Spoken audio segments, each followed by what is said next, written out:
دیکھیے کسی نہ کسی چیز کے پیچھے کوئی نہ کوئی چیز ہوتی ہے. ایک سی ای او مجھ سے بات کر رہا تھا تو وہ سی ای او یہ کہہ رہا تھا کہ میرے ادارے میں ان کا بھی ایک ہسپتال ہے. تو انہوں نے کہا کہ میرے ادارے میں ایک خاتون ہے جو کہ استقبالیہ پہ ہیں اور ہر قسم کے مسائل ہیومن ریسورس دیگر مسائل وہ حل کرتی ہیں لوگوں کے، لیکن وہ دیر سے آتی ہیں اور روزانہ صبح کوئی پھڈا پڑا ہوتا ہے. تو مجھے برا لگتا ہے کہ یہ روزانہ ہمارے ہسپتال میں کوئی پھڈا کیوں پڑا ہوتا ہے. تو میں ان کو کہتا ہوں کہ بھئی کیوں لیٹ آتی ہیں آپ؟ تو کہتے اچھا ہوں کو تو لیٹ نہیں آواں گی، ہن ٹھیک ہو جائے گا، ہن یہ ہو جائے گا. 2-4 ٹھیک ٹائم آتی ہے، اس کے بعد پھر وہ دیر سے آتی ہے. اور اس کے بعد جو ہے وہ سڑتا ہے کڑتا ہے، پھر اس کو بلا کے کہتا ہے کہ آپ نے کہا تھا کہ میں ٹھیک ٹائم پہ آؤں گی، آپ پھر دیر سے آتی ہیں. وہ کہتی ہے کہ تانوں تو پتہ ہی ہے نا، انج ہو گیا سی تے اونج ہو گیا سی تے بدل آ گئے تے بارش پے تے پھر گڑے پے گئے تے یوں ہو گیا. تو وہ کہتے ہیں اچھا آئندہ احتیاط کیجیے گا. تو وہ کہتے ہیں اچھا میں آئندہ احتیاط کروں گی. پھر چند دن وہ احتیاط کرتی ہے، اس کے بعد پھر دیر سے آنا شروع ہو جاتی ہے. تو اب وہ بار بار اس کا ذکر کرتا ہے. تو کہتے ہیں جی مینجمنٹ کیسے سمجھائیں اس کو؟ تو میں نے کہا کہ آپ کیسے سمجھاتے ہیں؟ کہتا ہے جب بھی لیٹ آتی ہے تو میں کہتا ہوں کہ آپ لیٹ آئی ہیں. تو وہ کہتی ہے ہاں میں لیٹ آئی ہوں. تو میں کہتا ہوں اچھا آئندہ لیٹ نہ آنا ہو. کہ اچھا لیٹ نہیں آؤں گی. پھر 2-4 دن وہ لیٹ نہیں آتی، پھر کوئی وقوع ہوتا ہے، وہاں پھڈا پڑا ہوتا ہے. تو میں کہتا ہوں کہ یہ کیا ہے؟ تو کہتے جی وہ ہے نہیں سننا تے تد انج ہو گیا. تو میں نے کہا کہ پھر آپ کو کیا وجہ سمجھ لگتی ہے کہ وہ بار بار ایسا کیوں، بار بار وہ کیوں دیر سے آتی ہیں؟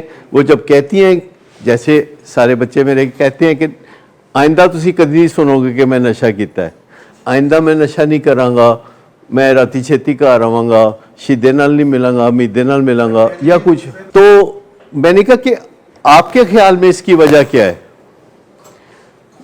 کہتا ہے I have no idea کہ اس کی وجہ کیا ہے، کہ ان کے اندر اتنی ڈٹائی کیوں ہے. کہتے میں تو سڑ سڑ کے روگی ہو گیا ہوں کڑ کڑ کے.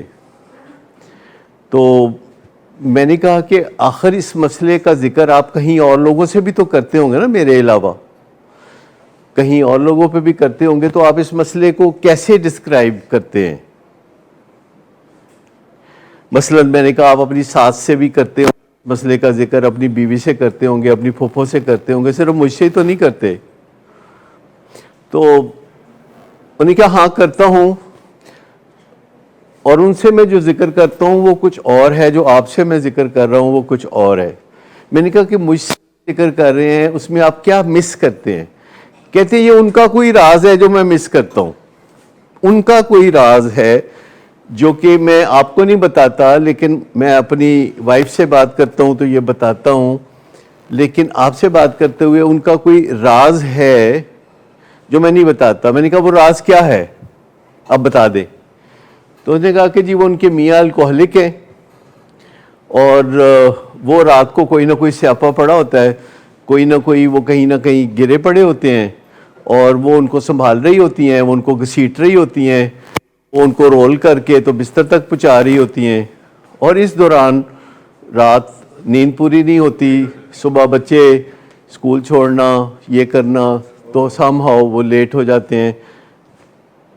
اور انہوں نے کہا کہ جی میں ان کی بڑی اس معاملے میں مدد کرتا ہوں، وہ ہمارے محلے میں ہی رہتی ہیں 2 گھر چھوڑ کے، تو ہم بڑی مدد کرتے رہتے ہیں. ان کی مدد کرتے کرتے ہماری ان سے نا بڑی دوستی ہو گئی ہے. اور آپ یوں سمجھے کہ وہ کھیر بہت اچھی بناتی ہیں. یکدم وہ بتانے لگے کہ وہ کھیر کیسی اچھی بناتی ہیں، کھیر میں پستے کتنے ڈالتی ہیں، انہوں نے مجھے ڈیٹیل میں بتایا، بادام کتنے ڈالتی ہیں، اس میں کھیر میں کھویا کتنا ہوتا ہے، اس میں ورق کیسے لگاتی ہیں وہ. اور کہتے ہیں ہریسہ تو وہ ایسا بناتی ہیں. ڈاکٹر صاحب ان سردیاں آ رہی ہیں نا تو انہوں بھیجاں گا میں انہوں دا ہریسہ. تے میں تے سارا سال سردیاں دا انتظار کرنا کہ سردیاں آن تے وہ ہریسہ بنان تے میں کھاواں. تو ہمارے ان سے بڑے ہو گئے تعلقات. تو اصل بات یہ ہے کہ ان کو پتہ ہے کہ یہ مجھے کہہ کو دیتے ہیں، لیکن کوئی فرق نہیں پڑتا، کچھ بھی نہیں ہوگا، کوئی فرق بھی نہیں پڑے گا. یہ ایسے ہی سلسلہ چلتا رہے گا. کہ میں اسی طریقے سے کام کرتی رہوں گی. تو میں نے کہا دیکھیں اگر کوئی پہلی دفعہ لیٹ آتا ہے تو وہ لیٹ آیا, پھر وعدہ کرتا ہے کہ لیٹ نہیں آؤں گا, تو دوسری دفعہ لیٹ آیا تو اب وہ لیٹ نہیں آیا, اب اس نے وعدہ خلافی کی ہے, وہ وعدہ خلاف ہے, تو آپ اس پہ وعدہ خلافی پہ بات کرتے ہیں. دفعات بدل گئی ہیں, اور جب وہ پھر کہتا ہے کہ اب میں صحیح وقت پہ آؤں گا, وعدہ خلافی بھی نہیں کروں گا, اور پھر وعدہ خلافی کرتا ہے, تو آپ کہتے ہیں اس سے کہ آئیے اس تباہی پہ بات کریں جو آپ کے ساتھ ہونے والی ہے. اس تباہی اور بربادی کے موضوع پہ بات چیت کرتے ہیں. آپ جاب اور کیریئر کے پیچ و خم پہ بات کرتے ہیں کہ آپ آگے کیا کریں, نہیں تو کیا ہوگا. کہتے ہیں ایتھی تک کے رہ جاندی ہے, ایتھی تک کے رہ جاندی ہے.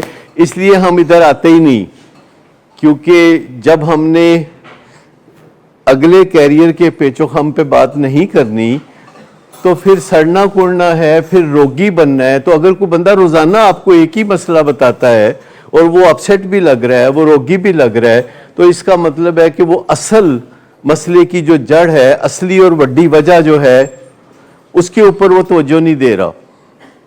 اگر وہ روزانہ وہی کرتا رہتا ہے, رونا دھونا, تو وہ ایک ٹائم پاس ہے. جیسے آپ پوچھتے ہیں کہ اور سناؤ پھر کی حال ہے, موسم بدل گیا ہے, لوگوں کو بڑی کھانسی آ رہی ہے, وغیرہ وغیرہ. لیکن جو رشتے کا کشتہ ہے, دوستی کا کشتہ ہے, جو لوگ دوستوں کو ملازم کر لیتے ہیں اور اس کے بعد پھر ان کو ڈسپلن کرنے کی کوشش کرتے ہیں, یہ نہیں ہو سکتا. جو اپنے بچوں کو بھی اپنے اداروں میں جگہ دے دیتے ہیں, اور وہ بچے جو ہیں جانتے ہیں اچھی طرح کہ سانو کوئی کی کہہ سکتا ہے, تو پھر آپ ان سے مذاکرات نہیں کر سکتے کہ اس کے نتائج کیا ہوں گے. اور اگر آپ نتائج پہ بات نہیں کر سکتے تو آپ بات نہیں کر سکتے, آپ صرف سڑ سکتے ہیں, کڑ سکتے ہیں, اور آپ کچھ نہیں کر سکتے اگر نتائج پہ. مجھے بتائیے کہ جب ہم بات کرتے ہیں اپنے بیٹے سے, چرس پینے پہ بات کرتے ہیں, ہیروئن پینے پہ بات کرتے ہیں, جب ہم نشے شراب اور ان حرکتوں پہ بات کرتے ہیں, جب ہم پولیس میں پکڑے جانے پہ بات کرتے ہیں, تو ہم نتائج پہ بات کرتے ہیں کہ تمہارے ساتھ کیا نتائج ہونے والے. کوئی نتائج پہ بات. جب ہم کہتے ہیں کہ جناب میں شیشے بھن دیاں گا سارے گھر دے, میں گڈی نو پا دیاں گا ڈینٹ, تو آپ کو پتا ہوتا ہے کہ میں ایسا کر سکتا ہوں, کوئی 15 پہ کال نہیں کرے گا. تو پھر والدین کیا ہو جاتے ہیں, روگی ہو جاتے ہیں.